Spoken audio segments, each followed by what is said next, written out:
Good morning, Tim. Good morning. Well, how's the morning? It's beautiful. It's obvious we're going into fall here in my part of the world. Fall is a magical time where I live. We don't really have seasons like the rest of the world. It's like within manner of half a week or a week. It goes from late summer to early winter.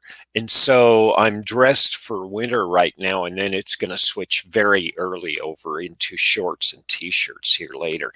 Now, this time of year is really magical in part because we are known as the balloon capital of the world, hot air balloons. And Mhm. thousands of people come here in October. And it's usually a 2.5 week event, and you see hundreds and hundreds of hot air balloon every morning. We still see a few right now, but because of the pandemic, they're trying to do this as virtual as possible, and so it's a diminished event. But the temperature and the climate and the wind that and weather come through such that it makes it a wonderful event for hot air balloons to come up in the early morning and stay there for a long time and slowly come down throughout the early to mid morning. So it really is a beautiful magical time. It's not just harvest season, but it's all sorts of events. It again, like everything else that we're celebrating, it's a little diminished by the pandemic, but it's still fun. Yeah, yeah. I mean, the weathers are changing, and it was supposed to change it, but what is not changing is the COVID Oh. circumstances. It's getting, bad day on day. So Uh, so how often are you getting out of the house right now? Not very often, unless and until things are very, very important. I think, like me, most of the other people does the same as of today. Uh, yeah, I mean, the vaccine was supposed to be out, and it is still. People are in waiting. They think that maybe a month, 2 months, 3 months, but I think it's just going to take time. Nothing is going to come. Uh, in the next couple of years, we'll have to wait. We have to live with this virus, stay And safe, and things like yeah, that. and the World Health Organization said that 10% of humanity has been infected now. Only 10%. We understand places like New York City have been infected to the level of 22%. They were early adopters. But still think, that's what is that? That's 78% of all of Mhm. New York City has yet to be exposed, and still they've had emergencies. So we can't we can't be complacent here. And it's sad and it's hard. It's like we went to the dentist and we have a lot of Mhm. problems, and we still have to go back to the dentist, and we still have to brush our teeth every day. We still have to wash our hands. We still have to distance. We still have to use our masks. And again, we're like our children. Do I have to go to school today? Do I have to do this? Do I have to use my hand sanitizer when I get back to the car? Yes, you do. And we have to be our own parents. And it's frustrating and it's driving us crazy. And again, it's the new normal. We have to learn to be comfortable. That's right. That's right. Let's continue our discussion on the same. But for the people out there, my name is Kumar Pushpak, and I head the team here at Ijona Services. Along with me, I have Tim Jerome joining in from Albuquerque, uh, a new a city in the New Mexico in the U.S. There. What we're going to talk today, we picked up the same COVID situation, how it is troubling or how it is actually affecting businesses and the individuals out there. I have some personal questions related to what I am actually going through. I would like to get it clarified by Tim. But before we start on that note, Tim, uh, it has been actually seen that the society is so divided as of today. Uh, this feels abnormal, isn't it? like we are in different world than a year ago. I mean, yeah, in 2019, I remember the things were different. We were celebrating on 31st night. We never knew that the new year is going to be shaped up this way. And the thing is, everything is divided. Not just our politics, not just our religion or our spiritual beliefs, but we're so polarized in everything. You know, it's us versus them, no matter what we choose. It's frustrating and scary. Why can't we agree on anything? It seems that the news also picks up on this polarization and makes it almost more visible to add to the stress. And it's frustrating. You were sharing with me a news event from India where right at the lockdown, a bunch of workers were isolated from their homes and they had no way to get homes except walk. And it just hurts our souls to hear these things. Right? Yeah. I mean, those were little abnormal time, I would say. I have seen migrants moving in. We have seen partition in 1947 when thousands and lakhs of people actually migrated from one place to the other. But this was different. I mean, this was completely different. I'll tell you, the partition migrant situation were also bad. But then what was uncommon between these two situations where that was caused, we knew that this is arriving, we knew that this gonna create trouble because the partition was on the table. This came from nowhere. It was not expected. Let me give you another example of this us versus them that frightens us in the United States. We've had huge fires. I mean, huge fires in California, in Mhm. Portland, and in Washington State around the coast and also inland. And they're so bad that even right now, after weeks, we still have air quality alerts here in Albuquerque, New Mexico, which is like a day and a half's drive from California. And there is a current awareness that people are starting to prepare and are even starting to move. We're starting to talk about internal migration inside the United States, not as a what if this occurs, but as a we need to start planning for this. And it's frightening.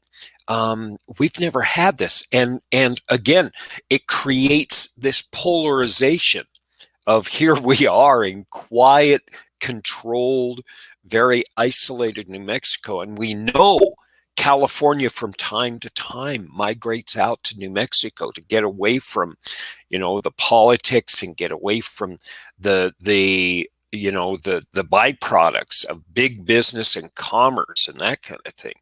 And Mhm. it's scary for us because how is it going to impact our way of life? How is it going to change our culture and that kind of thing? And even though we don't talk about this, we live with this fact that it's a monster that we really have not defined yet, somewhere out there that's coming towards us. It's almost like a bad dream that is real. And again, Mhm. it creates this isolation of here's them and here's us. And it creates that natural contention. It's scary, but it's normal. Whenever you have major climate change, whenever you have major changes in political structure or social structure, you always have migration. It's a natural occurrence.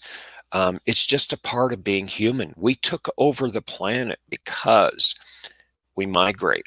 And we do have a lot of our workers are internal migrants who follow crops still and follow seasonal changes here in the United States.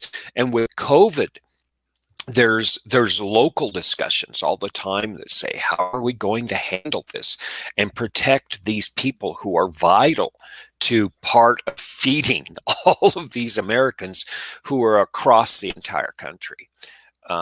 This is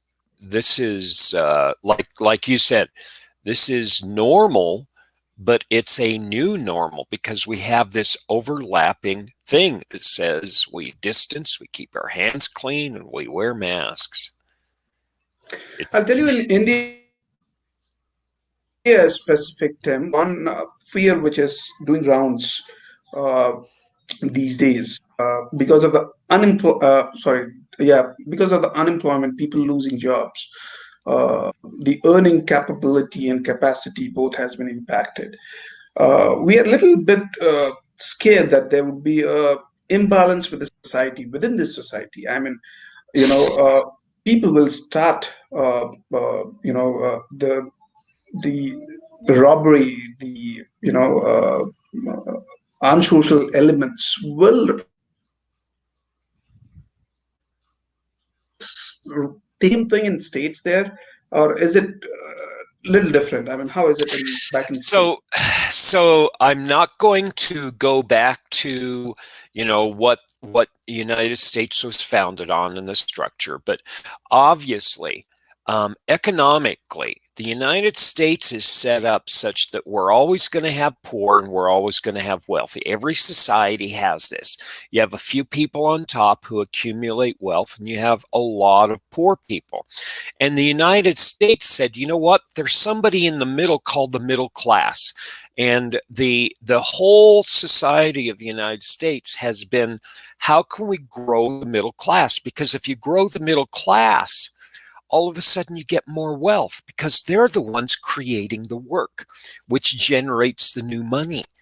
Mhm. And the fear is we have 40 million people that used to be the middle class that are out of jobs. And not only that, but we're afraid that, decisions in government are such that they're impacting the middle class, and the middle class is not going to be as effective, and they're not going to be able to be as productive, and they're not going to be able to have hope and control and fulfillment throughout their lives. And so the shrinking of the middle class is our great fear. And we look back at history and we see this in England, we see this in Rome, and we see this in even older societies where the middle class goes away. Oops, you know, not only does it mean that, quote unquote, the regular people don't have jobs and don't have hope for the future, but the society as a whole is at risk for future health. And again, this is one of those unnamed monsters in the back of our dreams that we're unable to face. It's really scary. Um, there and we live with the fact that there are parts of our society that must consider going around the law in order to survive. And so we have portions of the middle class who actually take action and say, you know what, let's feed these people. You know what, let's make it easier to accommodate for these people. But it's done at the local level, it's not done at the federal level. And the federal government provides money from time to time, says, say, go explore this.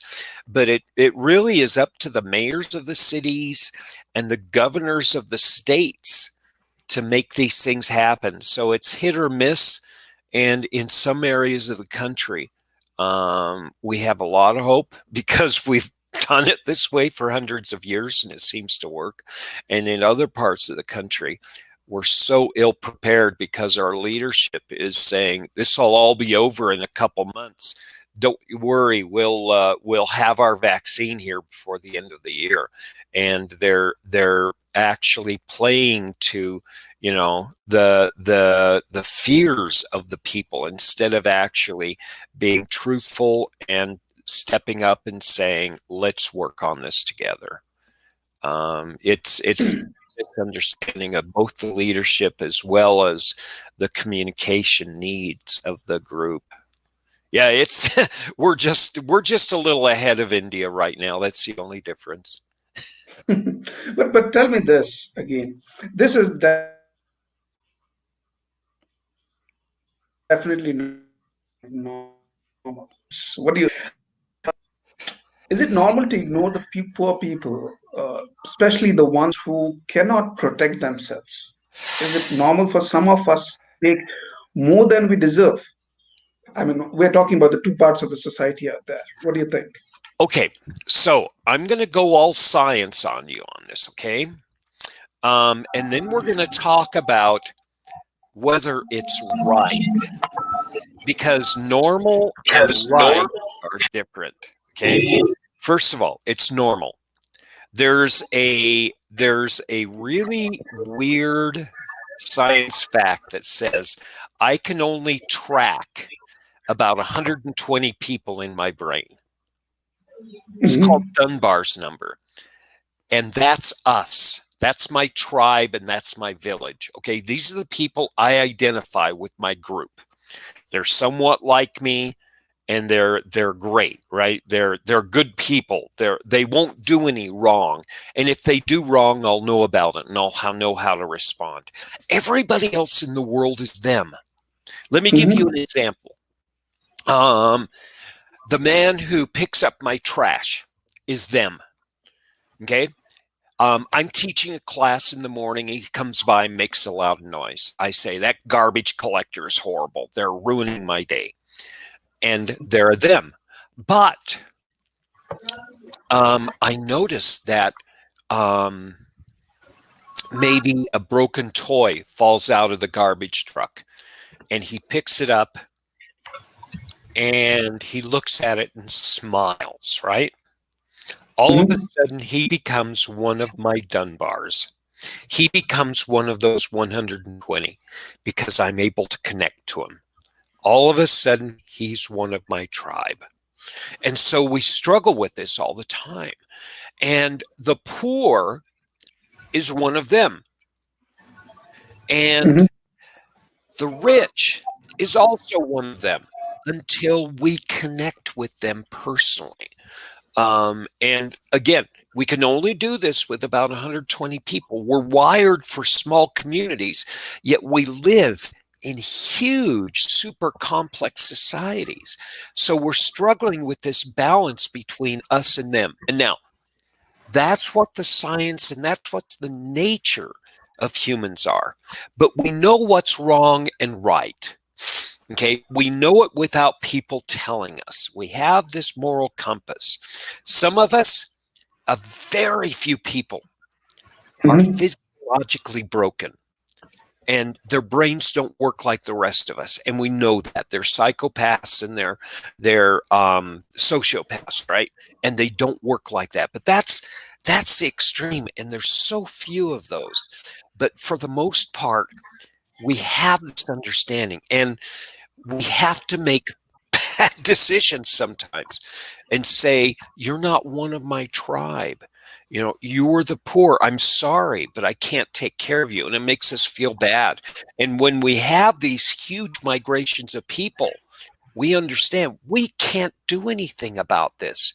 We're as defenseless and weak as they are. And this is what is struggle. We have the nature of man to understand that our brains just work this way, us versus them, and we have our sense of right and wrong. And this is a dilemma that we're never going to solve. But what we can do is we can manage the stress around that, and we can understand that this is just part of the human condition. Um, Mhm. this is the hard thing. It is normal for humans. It is very normal to want more. You know, I want more. You want more. We want that because number one, it extends the amount of time that I can bring my family security and food, and number two, it makes me feel more confident. and we're hardwired for this. So the problem is when that gets out of control. There's a lot of discussion in philosophical communities that as this extends further and further, we are accidentally teaching our children that, number one, accumulation of great wealth comes at the cost of damaging society. We see a bunch of people who are incredibly wealthy who can just buy a home, in a nice part of the country and isolate themselves as if they create their own community. But what about the poor, right?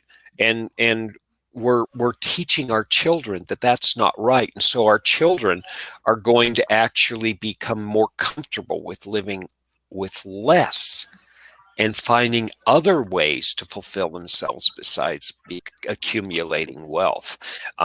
This is one of the byproducts that we're going to have, and as we do this, this is not going to be a multi-generational disease like it has Hmm. been in the past. This is just something that's going to be there for 2 to 5 years. None of us have been through this. There's like there's like maybe 100 people who really remember what it was like in 1916 through 1920 in the United States with the Spanish flu. And so we have to rely on history and recordings to actually say, yeah, this is normal and it's all right and don't worry. But again, we have a lot of our leaders saying, don't listen to those scientists. Don't listen to the news. All of it's lying to you.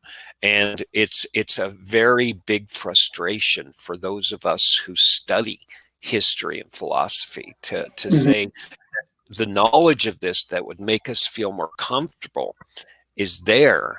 But we have that polarization. We have the people who will not budge on both sides. Hmm. I'll tell you something. I really want to do something. I mean, whatever is in my capacity. What do you think I should be doing? So this is the big thing. Um, we should do something, shouldn't we? I mean, we're people of action. Um, everybody is. Everybody is a person of action. You are and I am, especially as business people. And think about that. You as a business, you are hardwired, and we all are as humans, to step in and do work. It's called being responsible. And not only that, but you're a business owner, which means you're an accountable. You have the outcome of the results of the people under your care and the business itself are on your shoulders. And this is what you bear every day. And so you need to do something. It's not just you want to do something, and we all want to do something, but you do it like it's it's part and parcel of you. It's like breathing. And the question is, what do you do? Because it's very easy for you to do too much, and that's the trick. We can actually step back though, and Hmm. let's talk about common, just everybody as individuals within a community, and then we'll explore what business owners can do and what they should do, and then workers and individuals will come back to that.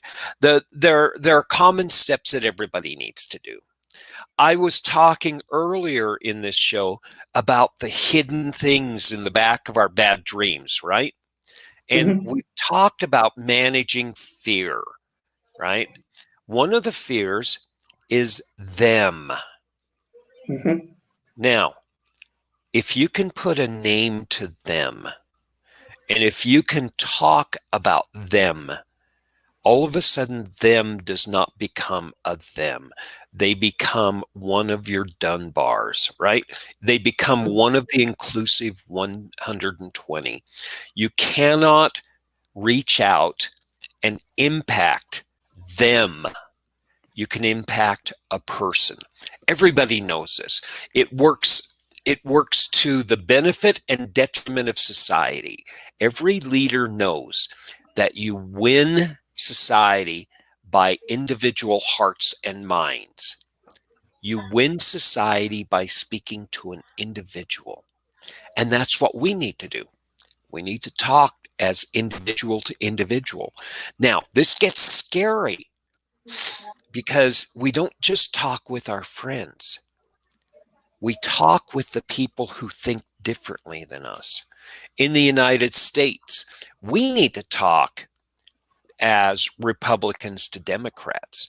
We need to talk, especially before this campaign and this voting is over in November. We need to talk as individuals and come to an agreement long before this battle ends. We need to actually realize we're not a divided culture. We're not two cultures. We're one. There are ways to do this too, though. It's really amazing. Human beings are really strange, and I'm continually fascinated. Let me give you an example of this. In managing conflict and in training conflict, you learn that one of the hardest things is when you have a divisive issue that's on the table and you can see two groups facing off each other and they're not going to move, right? That's basically what our society is. They are so entrenched. Now, there are strategies to manage this. It's not going to solve the problem, but it can mend that fence between the opposition. It's called smoothing. Mm-hmm. And a good leader says, if I can get them to agree on anything, they stop thinking of themselves as separate entities and they start thinking of themselves as a united group. And it can be silly. It can be a leader saying, let's go, let's take a break and get some ice cream. What flavor of ice cream do we want? If everybody can agree on the same flavor of ice cream, you've gotten them to think as a group. If you can actually get them aligned as a group, and then if they have one idea, even if it's just pizza or ice cream and everybody agrees on the same type, you have made one step in the direction of unifying people. It's quirky, but this is the way we work. We're constantly, unconsciously trying to define who is part of us and not part of us. And by everybody agreeing on something, no matter how inconsequential, we're bridging that and we're coming up as a single community. So number one, it's talking. Number two, it's actually talking to people that don't agree with us. And number three, it's finding commonalities and sharing those.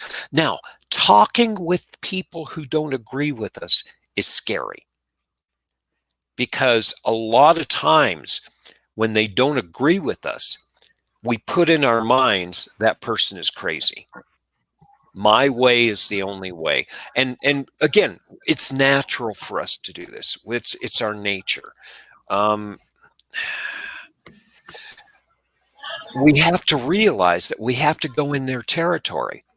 If you're going to negotiate from somebody from the other part of the world, you have to demonstrate that you not only understand your world, but they understand their world. And you have to be the person who takes first steps to go into their world.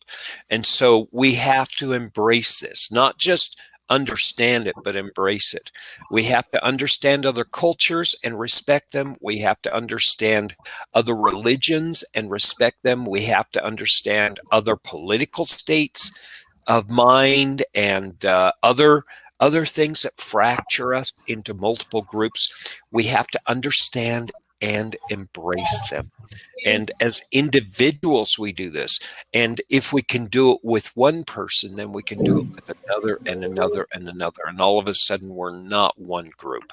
It seems inconsequential and it seems so minor and that it won't fix things. But this is exactly how the United States emerged out of the 1960s and 70s into a more holistic, unified government and nation. It's slow. It's like Right. the pandemic itself. It doesn't fix things fast. Right. No, I see what you're talking. That absolutely makes sense. Now, let me tell you what happened today, uh, and why I am a bit happy about myself. Uh, so, in the afternoon, I stepped out for picking up some groceries. Okay. Uh, Soon I got down from my car. There were two kids uh, right in front of my car, waiting for me to, come out of the car. And then one of the little one actually came to me and he said that, do you want to purchase a calendar? It's a calendar basically. The kids play, right? The series A, B, C, D, and all those calendars. I mean, he has a bunch of it. So he said, would you like to pick it up? I said, okay, how much it cost? $50. I said, okay, fair enough. I gave him $50 and I took one calendar, put in my car, locked it, and I was walking towards the grocery shop. The other kid came to me, and the kid would be around what, some 8 years? Not more than that, definitely. So the other kid came to me and then said,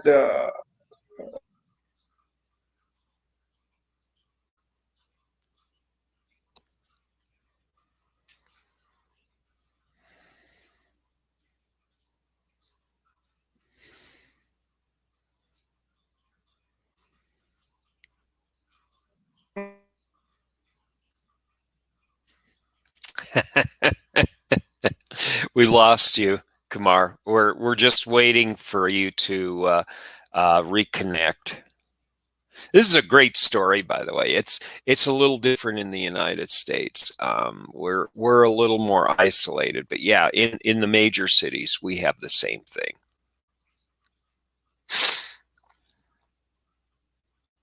Oh, I can't wait for this story to finish. Oops, we lost Kumar.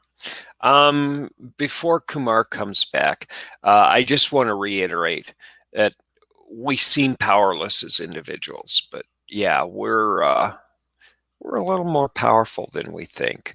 Um, the trick is, um, we have to be aware of these opportunities and be aware of the conversations that separate and the conversations that bring together. And remember that every decision you make is one or the other. You can't be complacent. There's no fence sitting here. And it's not like us versus them. It's basically, am I taking my stand to protect what I have, or am I taking my stand to increase cohesion in groups and remove the stress? You can't be in the middle of that, one or the other. You either take action or you don't. You either continue this stress and frustration, or you embrace the change. Yeah. Real quickly, and don't try to change others. Don't try to fix things in other people. You don't have control over that. What you do have control over is your perceptions. We've known this for our entire lives and our entire society's history. All societies respect and communicate this. You don't have the ability to change, other people's and other people's minds. here, Welcome back. So you were talking about your story about the calendar and locking it in the car, Kumar. Go ahead with your wonderful story. This is great. and then I lost. Yeah, so soon I stepped out of my car. The kid came in. He gave me one calendar. It costed me $50. I gave him. I thought that the thing ended there. Then I started walking towards the grocery shop, and then the other kid came to me, and he said that, could you buy some groceries for me? I said, okay. What do you want? Then he had the entire list. Rice, rice, milk, grains, He had the entire list of the grocery. I said, okay. And then I said, why should I buy this for you? Then he said, we are sort of groceries. We don't have that. We don't have money to buy. Could you please help? I said, okay. I took him to the shop. I gave him the list to the shopkeeper, and I said that whatever he's asking, pack it up, give it to him, and bill that to my card. Got over, right? The kid took the entire bunch, started walking towards his home. But then suddenly I started feeling better. I started feeling that, yeah, I mean, somewhere I actually helped somebody, especially this time. And I, at the same time, I felt sad actually. A kid of 6 years, 7 year old, why he has to do this? I mean, what's happening? Might be the situation is really, really bad. I mean, might be his father would have lost his job, his mother would have lost her job. Could be situation. But then a kid of 6 year old asking for a groceries, walking down the street, didn't give me a good feeling. Let me connect you with history. There was a series of events from the 1500s through the 1700s in Europe. There was something called the Catholic Inquisition, where the Mhm. Catholics would go through cities and towns, and they would actually persecute non-Christians. And the problem was that in some parts, like in Italy, it was getting so bad that they were getting rid of huge, huge parts of the middle class. I mean, huge. And business owners like you were scared because they knew that if the Inquisition was getting rid of the middle class, seriously, this was at risk to the economics of society.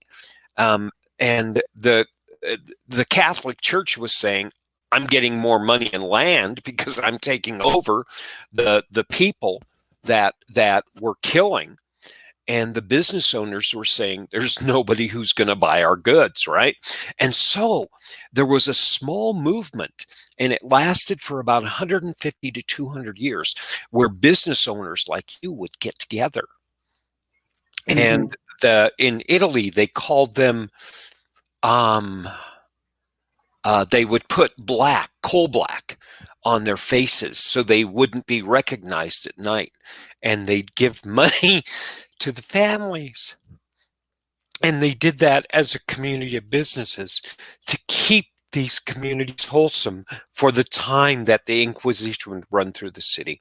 And then they would help rebuild the economics of the communities after they left. And they knew they couldn't fight the Catholics. They were too strong. They couldn't fight the royalty. It was too strong, but they could actually do things in the underneath part. And they did it for just the reason you were. It wasn't just so they could, maintain their position in society. It was because they felt good.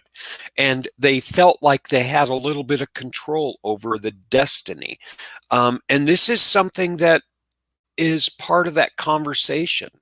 If we can start talking, not only can we actually start, sharing the burden and figuring out how we can do this as a group, but we can start thinking about what we can do as a change.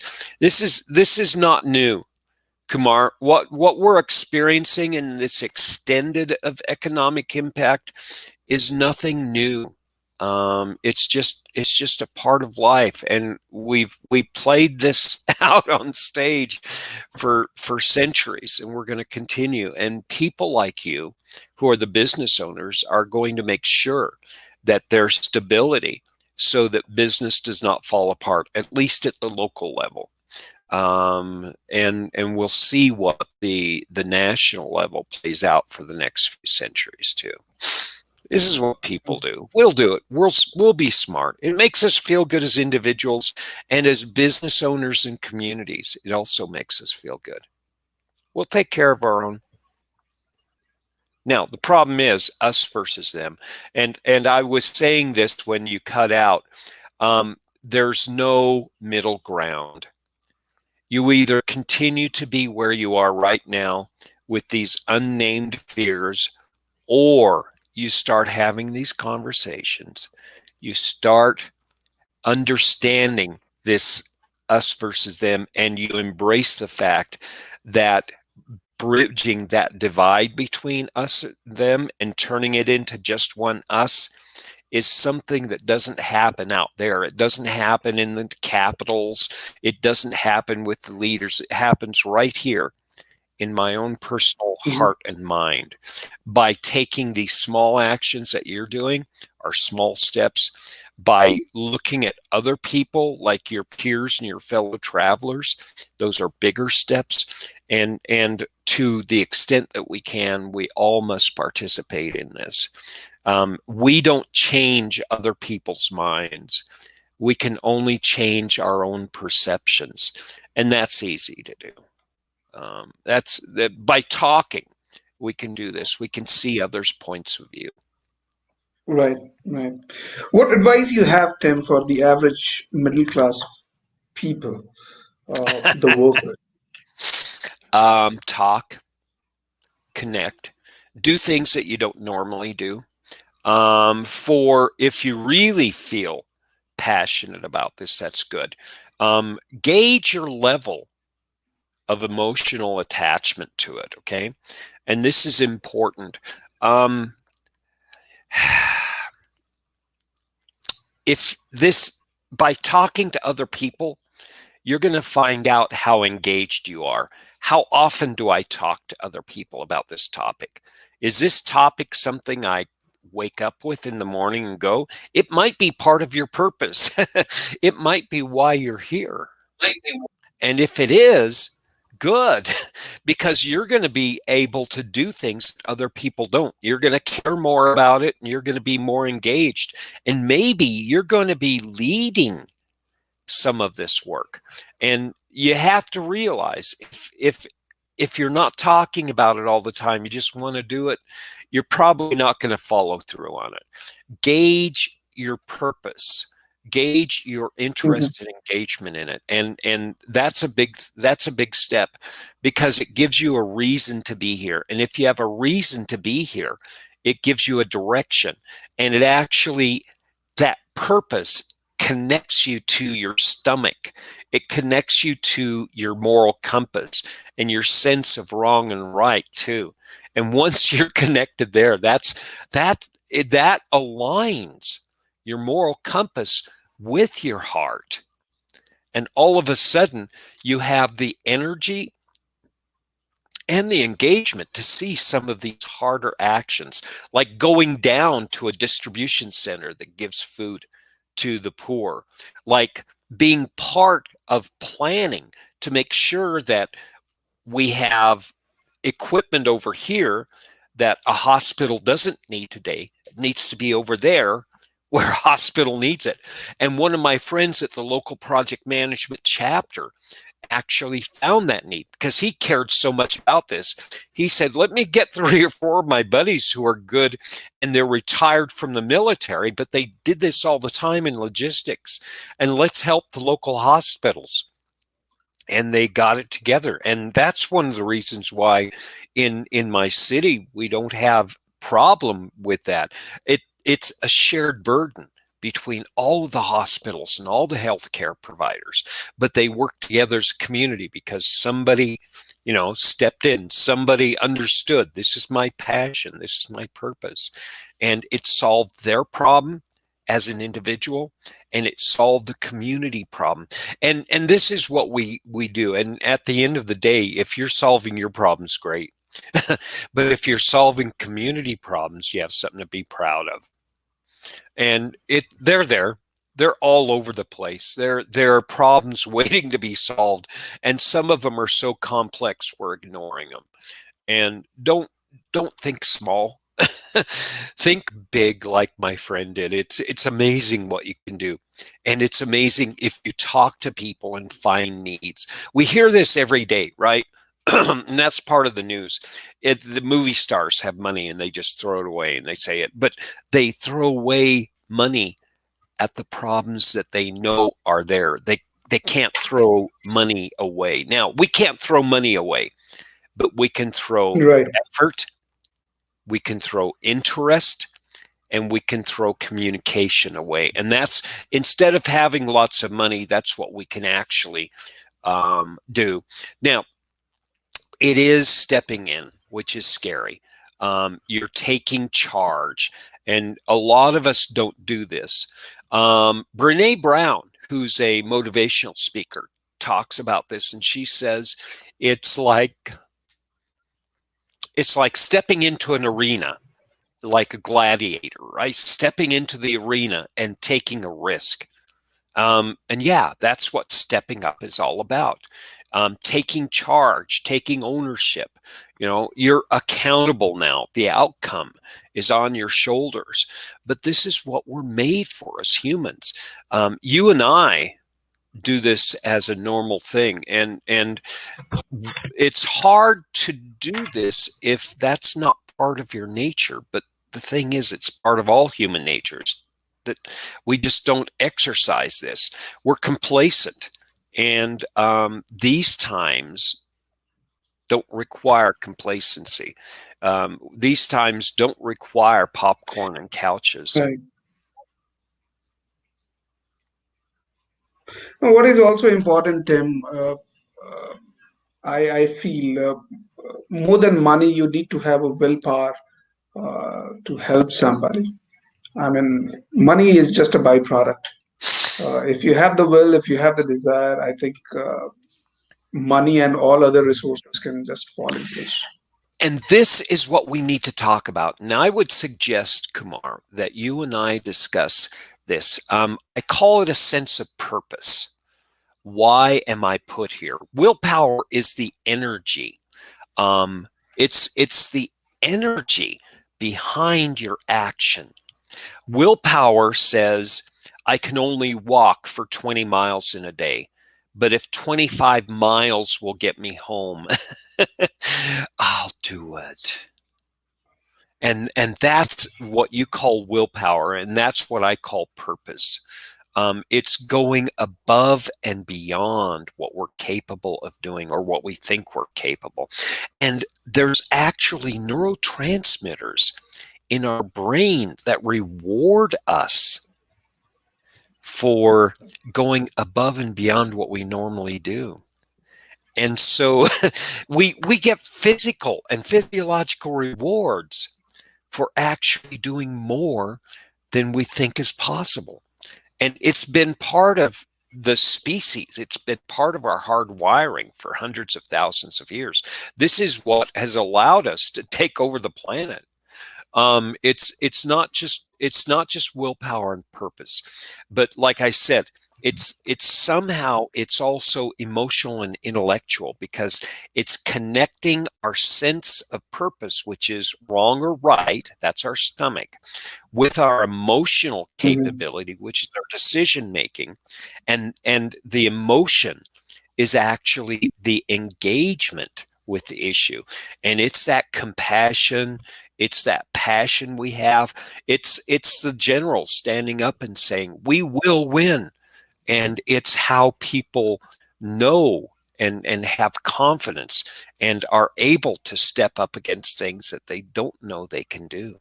So yeah, I think you and I can explore this thing of willpower and purpose, and how do I do it? Because this is the only way we progress. And a lot of people, I see this in my classes, that Mhm. lack of confidence is mostly not lack of thinking you can do it or not. It's that lack of sense of purpose. And once people have a reason to do something, nothing's going to stop them.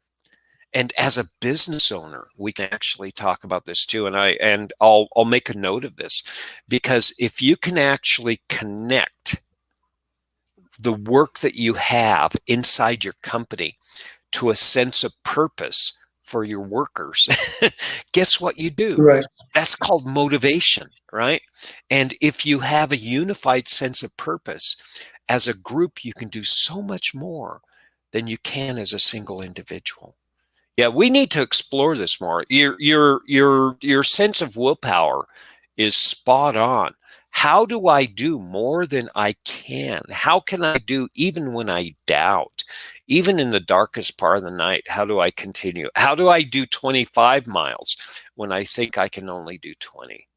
Um, this is a conversation that many people are Right, having right now. right. Well, let's keep on this discussion on. Most importantly, the people out there, please, please, please, if you do see an opportunity to help somebody, please go ahead and do that in whatever capacity you have and you can. I mean, take the first step. I mean, I think the people out there really, really need our help, especially for the people, people like us who can potentially uh, provide some help. So And let's do that. Yeah, Tim. and what's interesting, and we'll close out with this concept. Um, it's not what I can do as an individual. It's it's what can I do as a set of skills too. Like me, I'm a trained project manager, but it's not project management that I can give people. I can give people coaching and mentoring in aspects of project management too, like leadership, like risk, like quality, like scheduling. And now's the time not to think of yourself as an expert in a language or expert in a technology, but experts in fundamentals, the things that actually, can make quick change right here. The ability to actually be flexible, the ability to be able to change on a dime. Today we can go out to the store 3 or 4 times a week. We can go down to the store if we wear a mask, but we need to be ready to change quickly. And so it's more focused on general skills, not survival skills per se, but the ability to plan and equip ourselves and support each other for the flexibility in current events around us, both from a pandemic standpoint, a climate standpoint with the fires, all over the place, as well as just a cultural standpoint. Our society is in flux, and we have to expect that we're going to feel this, and probably our Mhm. children are going to too. But again, if we explore this and if we understand this is just part of being a human being, and it's human nature to not just be able to withstand this flexibility, but take advantage of it. The greatest changes for the good in society have come out of these dark times. That's what we have to realize. This is where the Industrial Revolution came out, because we had such a hard time before the Industrial Revolution. And we had a technology revolution because industry and the revolution of industry was not fixing all the needs. So we can expect probably in 50 to 100 years, we're going to have another revolution. We don't know what that looks like. We have ideas, and we've had ideas of what that might look like even 50 years ago. And we can be part of that. We can actually explore this and shape these changes. Isn't that interesting? Absolutely. This is interesting, and this is the only way I believe uh, can actually bring some change, uh, It's both it, yeah, to your personal life and to the society. it's all about hope.